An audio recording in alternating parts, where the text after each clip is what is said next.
Buya. Assalamualaikum warahmatullahi wabarakatuh. Saya hamba Allah dari Ponorogo mau bertanya Buya.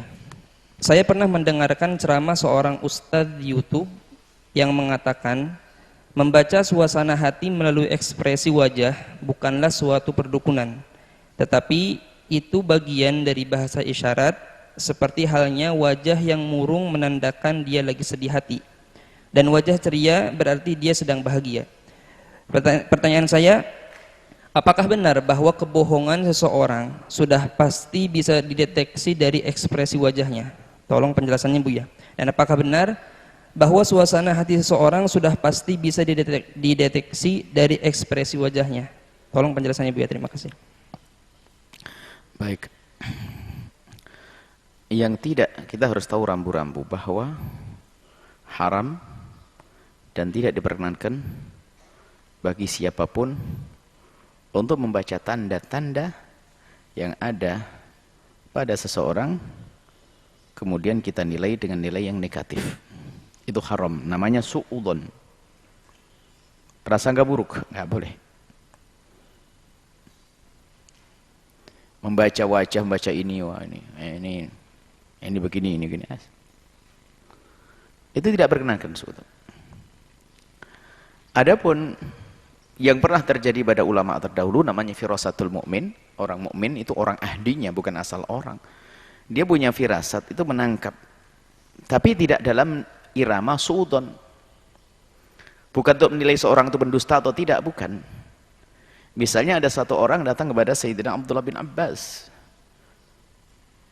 Mukanya merah begitu. Lalu bertanya, wahai Imam Abdullah bin Abbas, apakah dosa orang membunuh ada ampunannya? Sayyidina bin Abbas berkata, tidak. Orang bunuh tidak ada ampunannya. Langsung dia diam, pergi dia. Lain waktu ada yang datang pada Sayyidina Abdullah bin Abbas dengan muka sendu, kelihatannya bekas tangis, lalu berkata, Imam, apakah orang membunuh ada pengampunan dosanya? Dijawab, ada. Duh. Pertanyaan sama, jawabannya beda. Yang pertama, Sayyidina Abbas menangkap sepertinya orang ini kayaknya orang lagi marah membunuh orang. Sehingga aku beri fatwa bahwasanya membunuh tidak ada maafnya, biar dia tidak membunuh. Yang kedua, seperti ini orang yang telah menyesal dia. Ya. Sehingga kelihatan sedih di wajahnya, maka aku beri kabar gembira bahwasanya Allah Maha Pengampun. Ini terjadi pada Sayyidina Abdullah bin Abbas, bukan pada kita. Beliau adalah ahlillah. Yang firasatnya firasatul mu'min, ittaqu firasatul mu'min fa innahu yanduru binurillah. Firasat. Dan hukumnya pun di saat mengatakan iya atau tidak ada sandarannya. Mereka orang alim sebabnya. Jadi enggak betul akhirnya ada ulama berbeda pendapat tentang ini dosa dimaafkan, ada ulama itu. Bukan seperti kita mengatakan, dari mukanya itu bohong dia. Oh, enggak boleh. Sebab ada orang bahasa Jawa itu kelicutan terus mukanya. Muka kayak muka kelicutan, paham atau bahasa?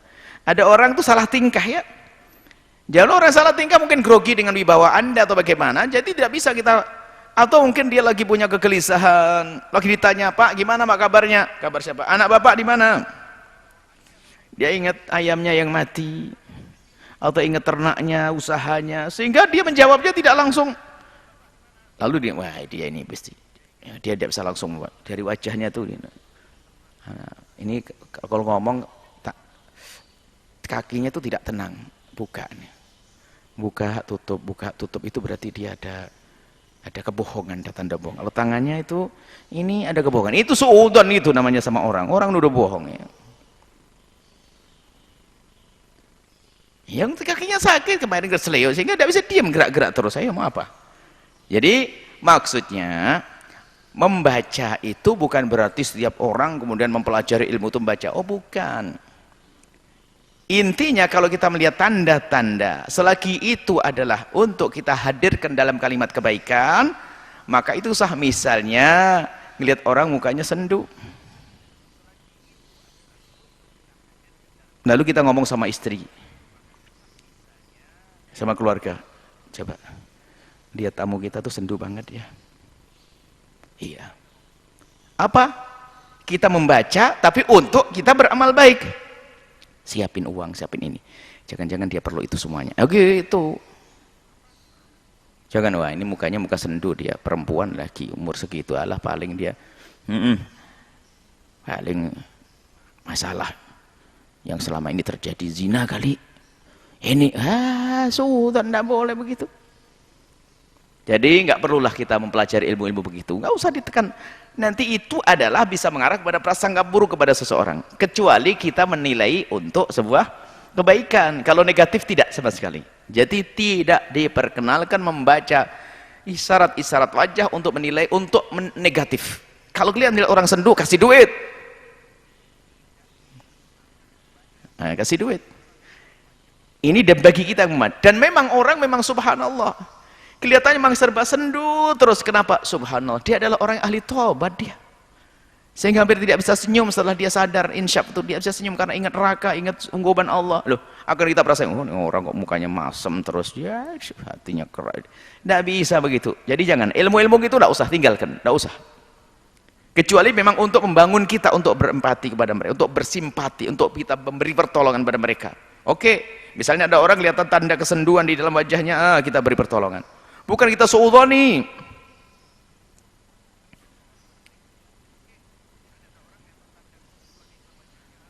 Seorang ibu datang dengan anak gadisnya, karena ustadznya ustadz yang tadi.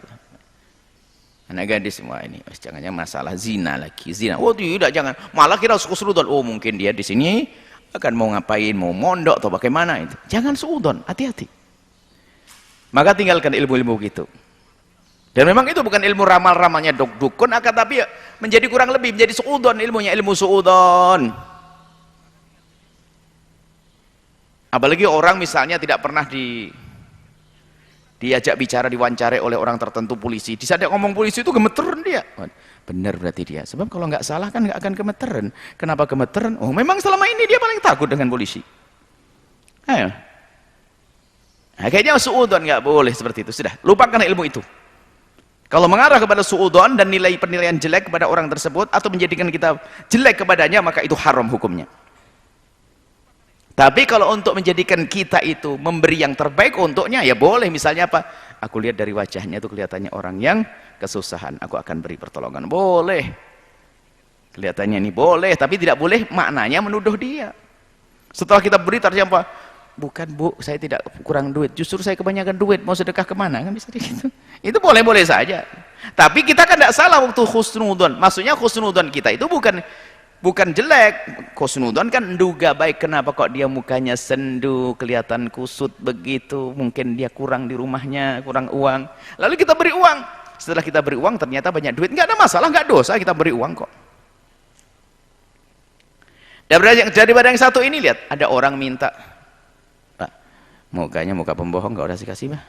Mukanya ngomongnya nggak jelas, pembohong ya nggak sih. Sudah terlanjur tidak kita kasih, apa? Ternyata dia benar-benar sangat memerlukannya. Kenapa kok ngomongnya bingung tadi situ? Karena apa? Waktu datang ke rumah kita, anaknya sekarat. Ayo, mau apa? Gara-gara sok gaya baca firasat ini, lihat suudzon sama orang. Nggak nolong lagi. Ngomongnya aja nggak jelas, Pak. Sudah jangan dikasih. Enggak bu, mohon maaf bu, nggak ada bu. Nangis dia pulang. Kenapa?